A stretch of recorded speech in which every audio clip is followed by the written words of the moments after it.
Hello everyone, welcome back to the TJOmega channel for day 947 of our daily content grind, and it is a Monday, which means it's time for a news roundup, and we actually, compared to last week, have quite a bit to talk about, so I want to try to get this out a little bit faster than usual. I will fail, but the intent is there, and that's what matters. It's the thought that counts, and I think this is going to be shorter. Spoiler alert, you can see the time. So let's talk about Magmatron, because Magmatron actually dropped in Asia, so now we have some good in-hand shots of it, including comparisons to the original toy on the right, compared to its new look on the left, and it's a huge, huge glow-up, absolutely gigantic compared to the original. You can see where the sculpting is a lot sharper on the new one. The details are designed to be a little bit more animation accurate as well. It's a pretty magnificent piece. Pretty magnificent. Lots of comparison shots to the original toy now. You can see how much more paint and detail went into the Landsaur. It looks very solid all around. The thing that comes across here is the fact that Magmatron's chest isn't visible. Which, if I'm going back between the two, I'm really... Now yeah, okay, I'm curious. I can see it. I can see it inside. But, man, this is going to be a much more involved transformation than the original, obviously. Yeah, we have the Seesaw, which loses articulation in the neck, but I prefer the extra bulk. You know, it doesn't look like the neck is just a long string of tubes, which is nice. And there's the Skysaur. Really like the new proportions on the Beast Mode. Really like the gold rather than the yellow. It's a little bit smaller than Armada Prime. However, you're going to get what is probably going to be a definitely is a far more complicated piece. There's a lot going on to make Magmatron work, so so you're getting density here is what you're getting. See, he can use the swords. There's the Magmasaur mode, still kind of a mess. That's the only downside I see, because it's not quite as clean as the original, but then again, it's not supposed to be clean.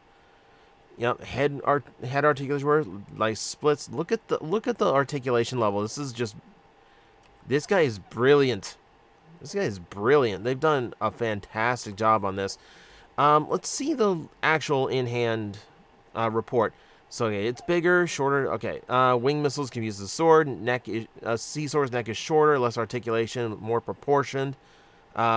Waist articulation, which is great. The old toy didn't have that. Landsaur, highly articulated. Neck works. The swords are made of rubbery plastic. Does store inside Landsaur's tail, just like the original toy. It's missing some of the side spikes, though. The wing missiles, also rubber plastic. Two of Seesaur's flippers are also rubber plastic. So we've got a few things that have to be soft for durability and breakability's sake. But overall, it looks like it's going to be a really impressive and fun piece. Yeah, I am very much looking forward to getting mine, as I think a lot of people should be. It looks like they've done a stellar job on toy. I genuinely didn't think they'd ever be able to do again. So kudos to Hasbro and Takara. I'm looking forward to it. Moving on, we have a behind the scenes on the Legacy Cybertron Starscream. We've already reviewed this toy on the channel, but, you know, if there's a little bit of interesting behind-the-scenes stuff, that's always nice to hear.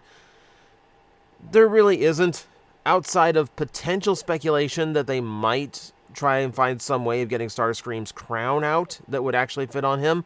All I'm saying is a repaint would be a really good way of getting a new accessory out, and if that repaint just happened to be black and purple, all I'm saying is it'd probably look really, really cool. I think it'd just look really, really cool, Hasbro. You know, and then it could include the crown, you know, so people would buy it to get the crown. I'm trying everything I can. Stop looking at me like that. Yeah, but it's just one of those behind-the-scenes fluff pieces for a piece that's already out. We don't really need any extra. I just wanted to throw in that little bit of, yeah, they might be working on some way of getting the crown out. Other than that, yeah, it's just Mark showing off a relatively recent toy with some funny photos. Starscream can do the bottle cap challenge. Let's move on to something a little bit more out of nowhere. So, Bingo Sports is actually doing a collaboration with Transformers that includes this incredibly unique Optimus Prime. He is designed after his, I was going to say latter live-action design, but I guess it's kind of the middle live-action design now. The latter Michael Bay. Let's say that. The latter Michael Bay. So Age of Extinction, Last Night, Optimus Prime. And he's a heavy retool of all toys, Crosshairs, so he can transform into a racing Corvette. This is pretty absurd and ridiculous.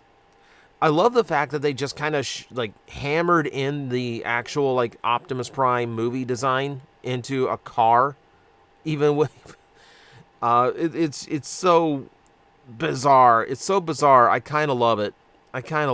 So this is just part of the Bingo collaboration. They're doing a full-size car that's going to be racing for them that is done up in movie Optimus Prime Blue Flame. And it does feature several Autobot logos all over it.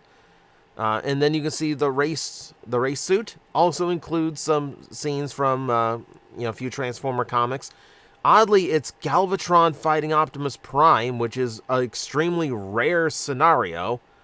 And it's decoed all over the race suit, which is interesting. So, big Transformers collaboration here.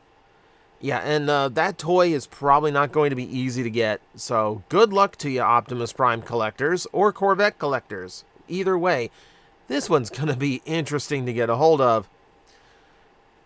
Let's take a look at a prototype now. So, a while back, Takara announced this basically living Optimus Prime statue.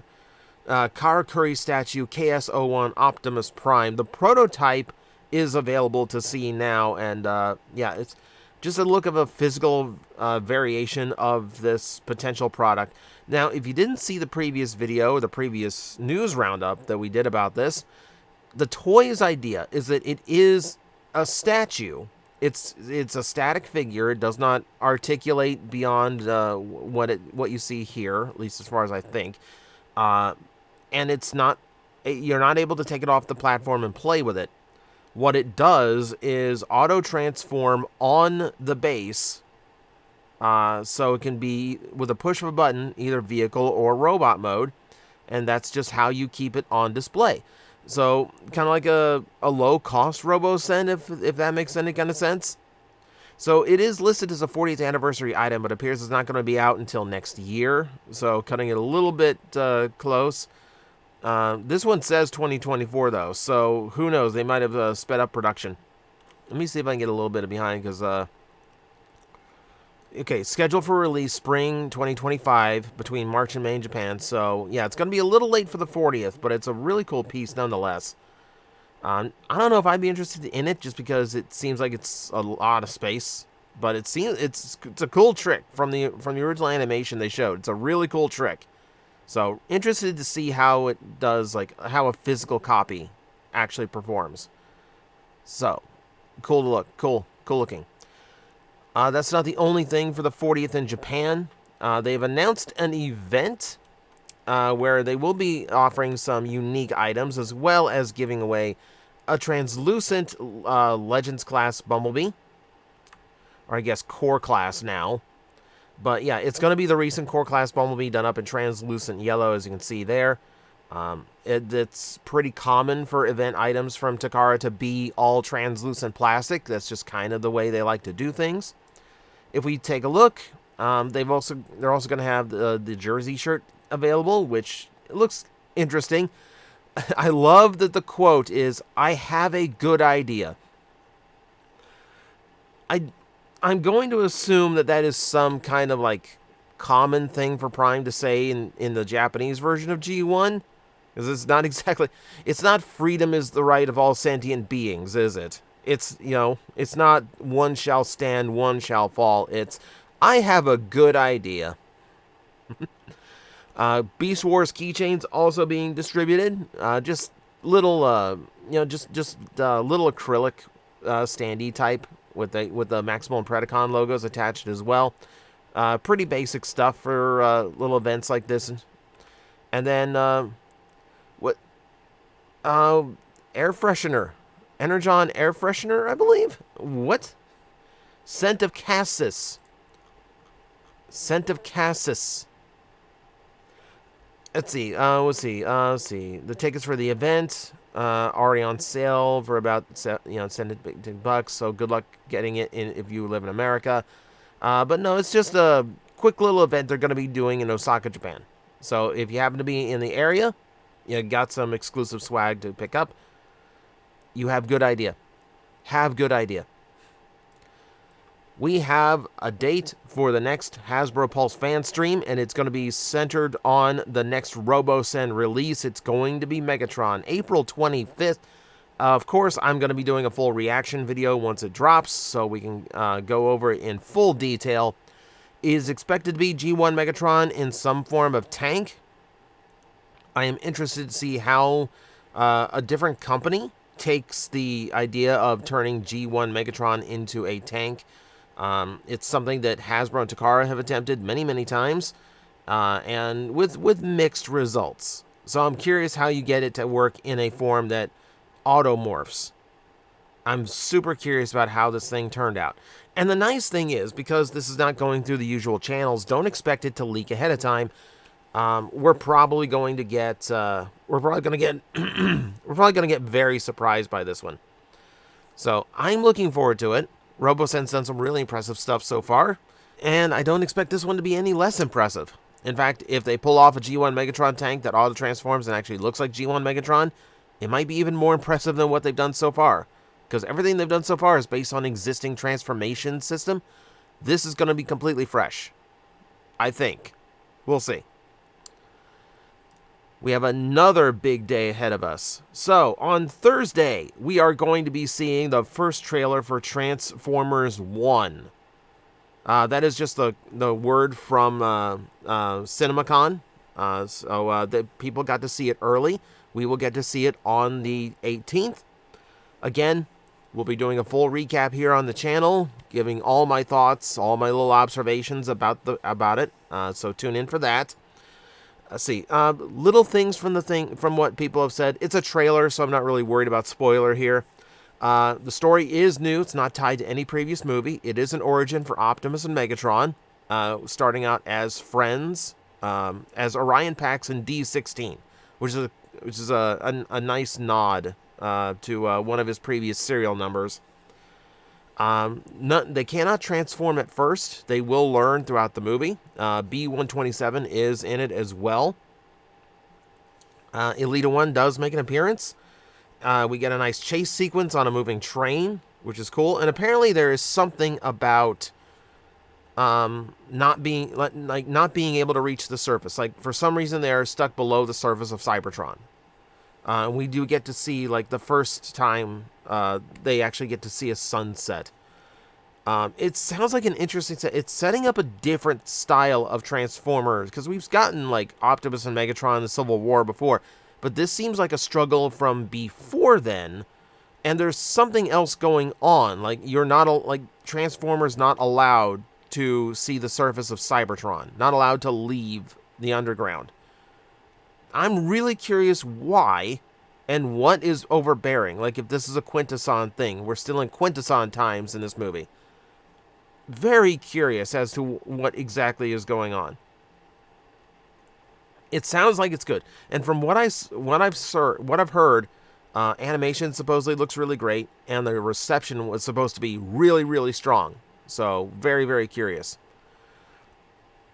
We do have our first look at a little bit of merch as well. So this is apparently some stuff that they're going to be doing for. See, what movie theater chain does it say that? No, it does not. No, it does not. This is usually like a Cinemark thing or some. It's usually some theater that isn't anywhere close to my area, so I can never get a hold of this stuff. But we have an Orion Pax popcorn bucket, which is very chonky because it does have to fit a large amount of popcorn, but it does give us a bit of an idea of how Optimus is going to look before he becomes Optimus Prime in this movie. We also see Bumblebee, who does have a very movie Bumblebee head going on, but it does look like he turns into more of a roundish, space-age car. We can see it in the bottom right corner of this photo, and just little very blurry examples. You can see from the upper left on this picture, photos weren't allowed to be taken. So this is a very sneaky shot somebody got of the early designs. So it's a very small preview of how things are going to look.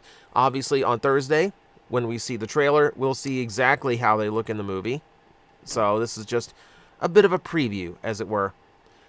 But it's cool to see. It's like figurines are not something they typically sell as like movie theater experiences, as like it's usually just cups and popcorn buckets. So, but I guess when you're dealing with Transformers, you expect a toy. So figurines of them, not a bad call. I'm curious how it's going to look. I'm curious what movie chain's going to be holding these, because I want the bucket. I want this big Chongus Prime. While at CinemaCon, you will have also have heard that G.I. Joe and Transformers officially announced their crossover movie. That's kind of a big deal. So, yeah, that's official word that the film is in production, which is good to hear after Rise of the Beast didn't do well financially. So, we'll see how far this one gets. Hopefully Transformers 1 does well, because if Transformers 1 tanks, I wouldn't be surprised to see a cancellation from Paramount. I'm just getting this sinking feeling that unless Transformers 1 does something like really special, which I hope it does, this it's dicey. Transformer movies are dicey right now, so hopefully it goes well, because I do want to see this movie. I do want to see Transformers G.I. Joe crossover. Skybound announced that for Free Comic Book Day this year, there is a Transformer cover of Energon Universe coming out with a hot rod. It's a really nice looking cover. Surprisingly, it's a very different art style than they have been doing for the Transformer comics. It's far more cartoony. It actually does match the aesthetic of more of the original style Transformer animation, the '86 movie especially. And yeah, it's a little bit different from what they normally do. I don't know if that's just going to be the cover. Most likely, it's just the cover. Don't know what exactly is going to be in the issue. There are other covers for this issue. So there's Baroness, I believe, as far as when still part of G.I. Joe as far as the comic books go. And there's another G.I. Joe cover as well. So I'm not even sure what is going to be in there. I'm not even sure it's going to be in there, but apparently it's going to be a good jumping on point for the 3 big books of the Energon universe. So we'll see. We'll find out. Getting a jump on the holidays in early summer, late spring, depending on your locale. This holiday, Optimus Prime. We've seen photos of this before, but they were very small and grainy. So now we have actual official photos of what this guy looks like. And it's Optimus Prime trying to do his best Santa Claus impersonation. We're replacing the black boots. He doesn't have a black belt, so I guess black underwear will do. But you can see Santa's gloves as well. He's wearing the fake beard. The gun is a candy cane.